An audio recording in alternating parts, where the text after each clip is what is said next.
Did you know that Melkor had a cat? That's right, you heard me. But we're not talking about just any cat. We're talking about the Prince of Cats, a dark and powerful creature that served the greatest villain of Middle-earth.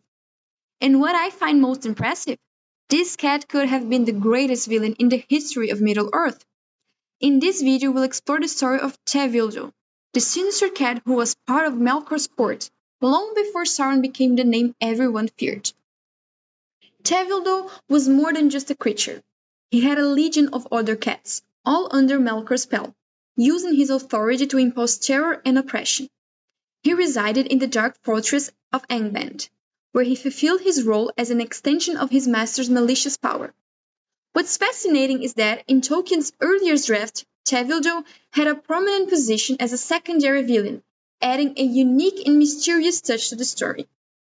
Now, if you're familiar with the tale of Beren and Luthien, you already know it's one of the most epic and emotional stories in Middle-earth. For those who don't, here's a quick summary. Beren, a mortal man, and Luthien, a half-Maya elf, embark on a near-suicidal mission to steal a Silmaril from Melkor's crown. The journey is filled with danger, and of course, Tevildo is one of the obstacles they face along the way. When Beren arrives at Angband, he encounters Tevildo, the Prince of Cats. Arrogant and full of disdain for humans, tries to humiliate him and force him into total submission. To Tevildo, Beren was nothing more than an insignificant mortal. But this is where Luthien steps in, with her intelligence and magical powers ready to turn the tide. Now that we know about Tevildo, the Prince of Cats, it's interesting to see how he fit into Tolkien's early versions of the stories. In Beren and Luthien, Tevildo was a prominent villain, but as time went on, Tolkien revisited and refined his mythology. In this process, Tevildo ended up being left behind. Tolkien was known for adjusting and rewriting his stories, often changing characters, settings, and even the tone of his narratives to better align with his broader vision of Middle-earth. In this process, Tevildo, who initially served as a secondary antagonist under Melkor, was gradually replaced by a more complex and powerful figure, Sauron. But why did this happen? Well, I believe Tolkien realized that Tevildo, while an intriguing character, didn't have the depth or scale he sought for his villains. Sauron, on the other hand, brought a far more threatening and encompassing dimension to the narrative. As a Maya, Sauron was a figure who not only served Melkor, but also had his own ambition and will, becoming a threat that transcended the simple role of a servant. Even so, echoes of Tevildo can be seen in how Sauron was developed. Both share an unwavering loyalty to Melkor, a dark nature, and an impressive ability to manipulate those around them.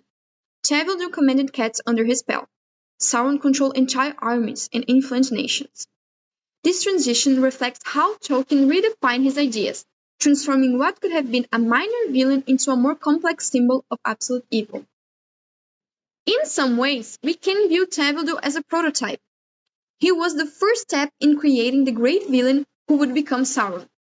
While Tevildo represented malice in a more direct and tangible way, Sauron introduced a psychological threat, embodying corruption and the pursuit of power.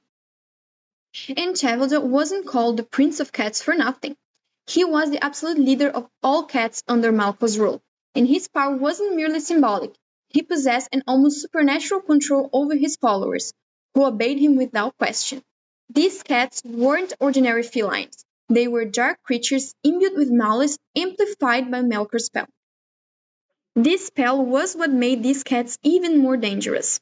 The Dark Lord's magic gave Tevildo the power to manipulate and corrupt other felines, making them fiercer, larger, and deadlier. However, as terrifying as he was, Tevildo's power wasn't invincible. His downfall began with his encounter with Luthien, also known as Tinuviel, one of the most fascinating and cunning characters in Tolkien's mythology. Luthien, with her intelligence and courage, managed to outwit Tevildo brilliantly. Using her words and magical powers, she manipulated the vanity and arrogance of the Prince of the Cats, making him believe she was on his side. The turning point was the rivalry between Tevildo and Huan, the legendary hound who was a loyal ally of Luthien and Beren. Luthien convinced Tevildo that Huan posed a great threat, leading him to face the hound in a carefully planned ambush.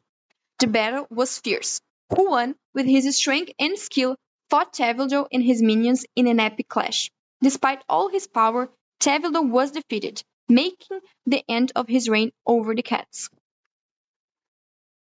After his defeat, Tevildo lost the spell that connected him to Melkor, and with it, his influence over the other felines dissipated. Without the magic or authority, he ceased to be a threat. Now, I'd love to hear your thoughts. What do you think of Tevildo and his role in Tolkien's early mythology? Do you think he should have been explored further, or was it a good decision to leave him behind? Share your opinion in the comments, because it's always fascinating to hear different perspectives on this rich universe. And if you are as intrigued as I am by the stories, get ready because there's so much more for us to uncover together in the next video, which is already appearing on your screen.